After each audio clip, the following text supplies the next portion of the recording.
के लिए सदन को अवसर दिया है।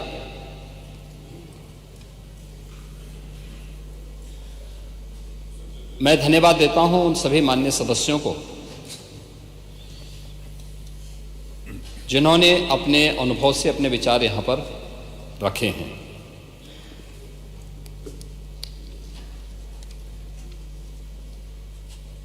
हम लोग जब यहां पर मान्यवर इस चर्चा में भाग ले रहे हैं,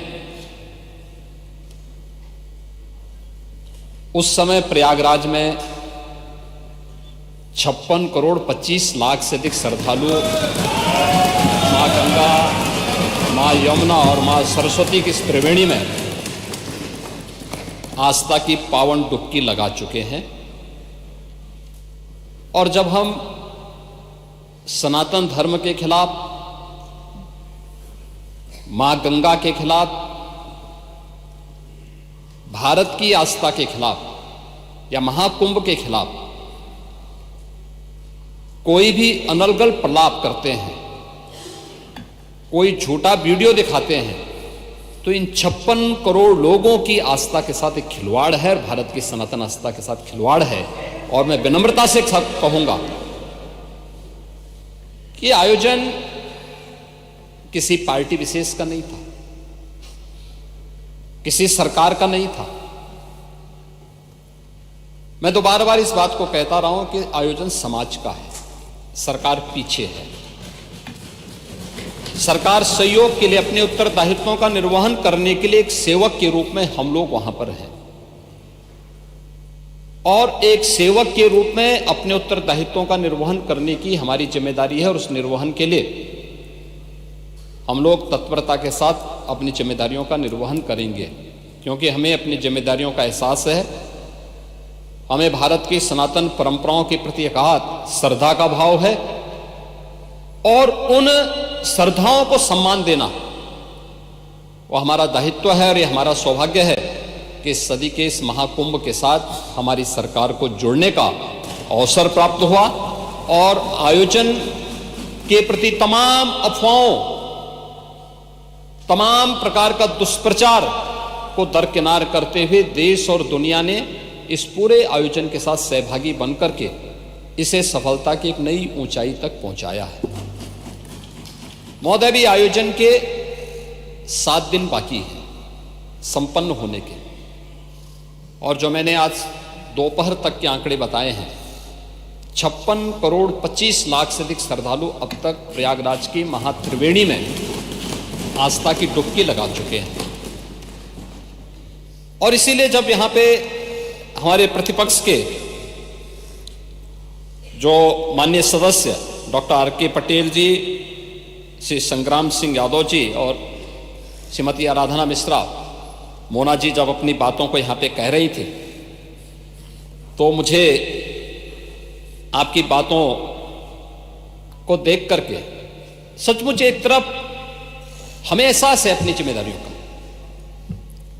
हमारी संवेदनाएं हैं उन सभी के प्रति जो लोग 29 जनवरी के एक स्टैम्पेड के शिकार हुए थे, उन सभी श्रद्धालुजनों के प्रति भी, या प्रयागराज कुंभ के दौरान जो आपने अपनी नोटिस में उल्लेख किया है, सोनभद्र की, अलीगढ़ की या किसी अन्य जगहों पर प्रयागराज महाकुंभ के आयोजन में भाग लेने के लिए या यहां से जाने के लिए जो लोग यहां से प्रयागराज महाकुंभ में महास्नान के बाद वापस जा रहे थे, सड़क दुर्घटना के शिकार हुए हैं, उन सबको हम श्रद्धांजलि देते हैं। हमारी संवेदना उन परिवारजनों के प्रति है।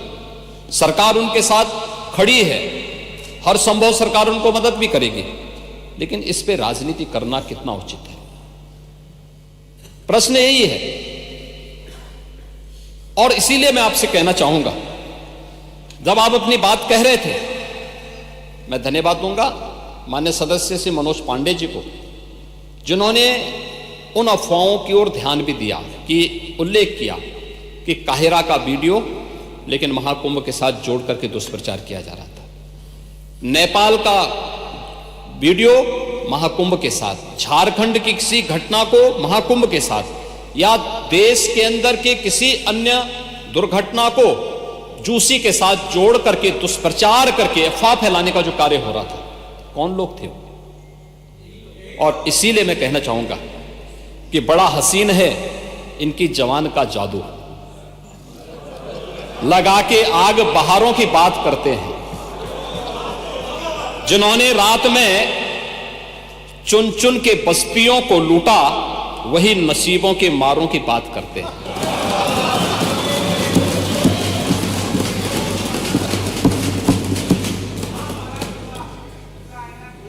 महोदय, ये उर्दू नहीं है, ये सब हिंदी। आपको मैं बताना चाहता हूं, आपको मैं एक और बात बताना चाहता हूं जो अभी नेता प्रतिपक्ष कह रहे थे। जब उत्तर प्रदेश की स्थानीय बोलियों को इस सदन में महत्व मिला, तो उनके द्वारा कहा जा रहा था, उन्होंने विरोध किया था। ठीक उनकी सोच है, ये समाजवादी संस्कार भी है कि हर अच्छे कार्य का विरोध करना है, हर अच्छे कार्य का विरोध करना है। तो उन्होंने कहा कि हिंदी इस सदन की भाषा है, तो हिंदी को तो हटाया नहीं। इस सदस्यों को एक छूट दी गई है कि वे किसी भी इन बोलियों में बोल सकता है, हिंदी में ट्रांसलेट की उसकी सुविधा मिलेगी। इस सुविधा है, थोपा नहीं गया है। दूसरा, भोजपुरी हो, अवधी हो, बुंदेली हो या ब्रज हो, पांडे जी, इनकी लिपि भी देवनागरी है, कोई दूसरी लिपि नहीं है। संविधान के द्वारा घोषित जो व्यवस्था है उसी के दायरे में सारा कार्य हुआ है। आप जैसे उम्रदराज व्यक्ति को तो इसका स्वागत करना चाहिए, इसका स्वागत करना चाहिए। ओह, मैं इसीलिए कह रहा हूं, देवनागरी ही लिपि है और उसी दायरे में सारा कार्य हुआ है। और इसीलिए मैं आपके संज्ञान में लाना चाहूंगा कि ये जो कार्य है, इस कार्य के साथ हमें उसी सकारात्मक भाव के साथ जुड़ना चाहिए। मैं आपके विरोध को कभी उसका न मैं उपहास उड़ाता हूं, न मैं उसको बहुत उसके साथ जोड़ता हूं, क्योंकि मैं जानता हूं आपकी आदतों को, मुझे मालूम है। आप लोगों के बारे में एक मान्यता ये भी है, मजबूरी भी है, और आपके बारे में मान्यता भी है कि आज के समाजवादियों के बारे में, कि जिस थाली में खाते हैं उसमें छेद करके फिर जाते हैं। और ये जो आप लोगों के बारे में मान्यता है, उसी के बारे में मैं आपसे कहना चाहूंगा कि महोदय, जब हम महाकुंभ के बारे में चर्चा कर रहे हैं और ये आयोजन, नहीं आपके बारे में इसीलिए बोल रहा हूं, मैं आऊंगा उस पर भी, मैं उस पर भी आऊंगा भी, उस पर भी मैं आ रहा हूं। जब एक महाकुंभ का विरोध पहले दिन से कर रहे थे महोदय, मैं एक एक करके इनके बयानों को यहां पे उद्धृत करना चाहूंगा, और पिछले सदन में भी मैं याद दिलाना चाहूंगा, जब हम लोग यहां पे इसी सदन में आए थे तो महाकुंभ पे चर्चा, उस समय महाकुंभ की तैयारियां चल रही थी और चर्चा के लिए एक दिन निश्चित किया गया था। आप लोगों ने सदन नहीं चलने दिया था, सदन नहीं चलने दिया था। अच्छा होता महाकुंभ के पहले सदन में पूरे दिन भर की चर्चा होती, हम उस व्यवस्था के बारे में चर्चा करते, आपके अनुभव का लाभ लेते, लेकिन आपने चर्चा नहीं होने दी। लेकिन पहले दिन से ये चर्चा, पहले दिन से ये अफवाह और इस प्रकार का दुष्प्रचार आपके द्वारा निरंतर होता रहा। आप याद करिए, समाजवादी पार्टी के राष्ट्रीय अध्यक्ष ने महाकुंभ आयोजन के पहले इस बारे में कहना शुरू किया कि साहब, इतना पैसा और इतना विस्तार देने की आवश्यकता क्या है। उनका बयान कि हमारी सरकार से अपील है कि बहुत सारे बुजुर्ग जो 65 साल से ऊपर और 70 साल से ऊपर के लोग हैं, स्नान नहीं कर पाए हैं। उसके बाद फिर उनके बयान आए, जब शुरू हो गया।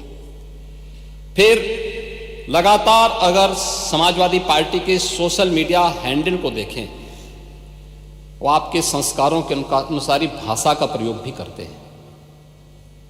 और जिस प्रकार की भाषा का उसमें प्रयोग किया जाता है, मुझे लगता है किसी भी सभ्य सोसाइटी के लिए वो भाषा कभी शोभा नहीं देगी।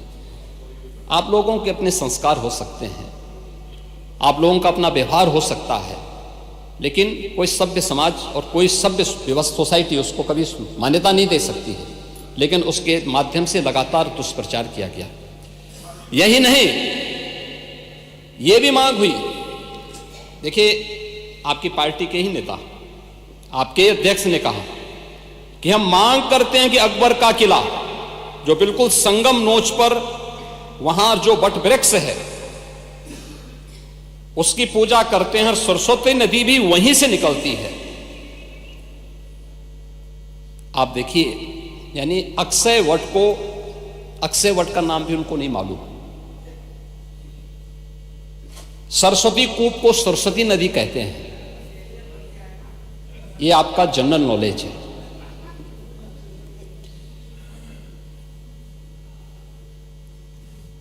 इन्होंने कहा महाकुंभ कोई शब्द नहीं, क्योंकि महायोजन के लिए बहुत सारा पैसा निकालना था, पैसे की बर्बादी करनी थी, इसलिए नाम भी इन्होंने महायोजन दिया।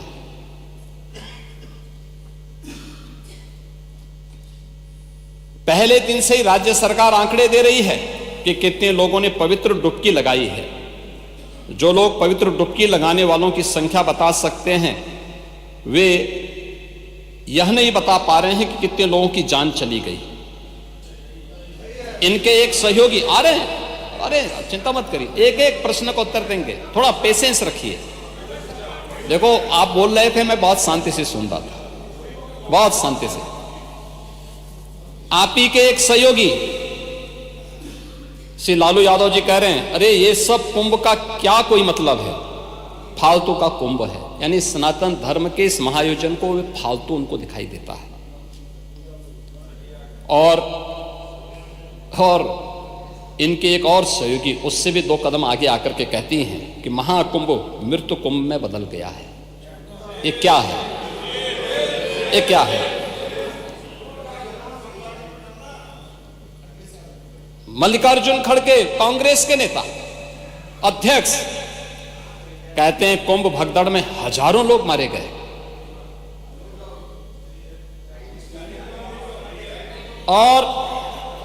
और जया बच्चन क्या कहती हैं? ये समाजवादी पार्टी की नेत्री हैं। इस देश ने अभी सबसे बड़ा मुद्दा महाकुंभ भगदड़ की घटना है। उन मृतकों की सही संख्या बतानी चाहिए और जनता को सफाई देनी चाहिए। उन्होंने आगे क्या बात कही? उन्होंने कहा व्यवस्थाएं आम आदमी के लिए नहीं बल्कि वीआईपी के लिए थी। शवों को गंगा में बहा दिया गया, इससे पानी प्रदूषित हुआ है। यही पानी लोगों तक पहुंच रहा है। और ये इस प्रकार के गैर जिम्मेदाराना बयान समाजवादी पार्टी, कांग्रेस, आरजेडी और टीएमसी के नेताओं के द्वारा सनातन धर्म के जुड़े हुए सबसे बड़े आयोजन के प्रति दिए गए। महोदय, मैं ये जानना चाहता हूं कि क्या सनातन धर्म का अनुयायी बनना या सनातन धर्म के किसी आयोजन को भव्यता के साथ करना क्या कोई अपराध है? उस आयोजन को उन सीमाओं के साथ, उस आस्था को सम्मान देकर के आगे बढ़ाना क्या कोई अपराध है? और अगर अपराध है तो हमारी सरकार इस अपराध को कर रही है और आगे भी करेगी। क्योंकि हम लोग ये मानते हैं सनातन धर्म इस देश का राष्ट्रीय धर्म है। सनातन धर्म की सुरक्षा में ही भारत के अंदर पल रहे हर मत और मजहब की सुरक्षा भी है और उनका सम्मान भी है और उनका गौरव भी है। और सनातन धर्म की सुरक्षा विश्व मानवता की सुरक्षा की गारंटी भी है। और उसके इतने बड़े आयोजन के साथ भेदभाव तो किसी के साथ नहीं हुआ, किसी के साथ नहीं हुआ। प्रयागराज महाकुंभ में क्रिकेटर मोहम्मद शमी ने भी स्नान किया। मुझे याद है हर जाति मत और मजहब के लोग अगर आए हैं श्रद्धा भाव के साथ तो उन्होंने आस्था की पवित्र डुबकी भी लगाई। हां, अगर कोई चिढ़ाने के लिए आया है तो वहां पर उनको वैसे दुत्कार करके भगा भी दिया गया, और यह होना भी चाहिए था। और इसीलिए मैं इस बात को मानता हूं, आप लोगों ने जो बात कही हमें यह सब बुरा नहीं लगता, इसलिए नहीं क्योंकि हम जानते हैं आपकी प्रवृत्ति है, क्योंकि हम लोग इस बात को मानते हैं कि संक्रमित व्यक्ति का उपचार हो सकता है, संक्रमित सोच का उपचार नहीं हो सकता, उसका कोई उपचार नहीं, वो अपने आप ही कुड़ता रहेगा। और इसलिए इस महान आयोजन को करने का अवसर हमारी सरकार को प्राप्त हुआ। और मेरा यह मानना है कि महान कार्य को 3 अवस्थाओं से गुजरना पड़ता है, याद रखना, उपहास से, विरोध से और अंततः स्वीकृति से। और स्वीकृति का इससे बड़ा प्रमाण क्या हो सकता है कि समाजवादी पार्टी के राष्ट्रीय अध्यक्ष भी जो शुरू से विरोध कर रहे थे अंततः चुपचाप जाकर के डुबकी लगाए।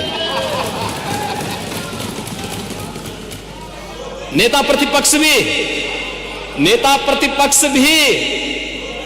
हाँ, मैं अच्छी बात है, आपका अधिकार है, आपका अधिकार है ये, मैं तो आपको अधिकार दे रहा हूं। मैं ही कह रहा ना, नहीं 13 में आप नहीं जा पाए थे, क्योंकि 13 में जब आप जा रहे थे तब तक आपको फोन आ गया था, आप वापस हो गए थे, नहीं जा पाए थे।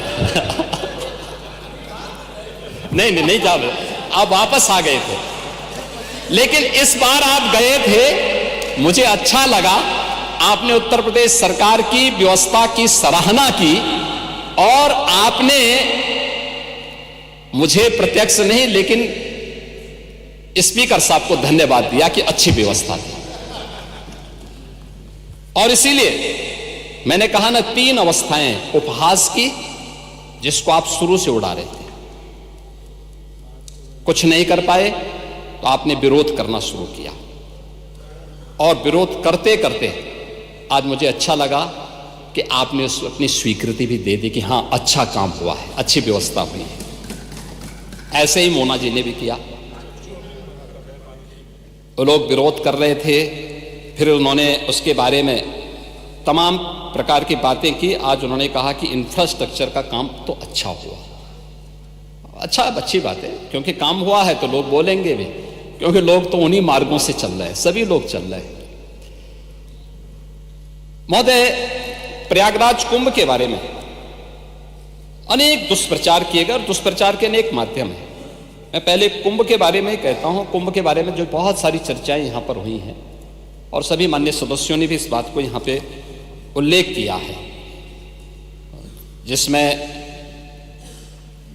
वेदों की परंपरा से परंपरा आती है। ऋग्वेद में भी इसका उल्लेख है कि कुंभम समारोह्य सुधाम पिबेद, यानी हम उस कुंभ में रखे अमृत को पीकर आत्मा को आनंदित करें।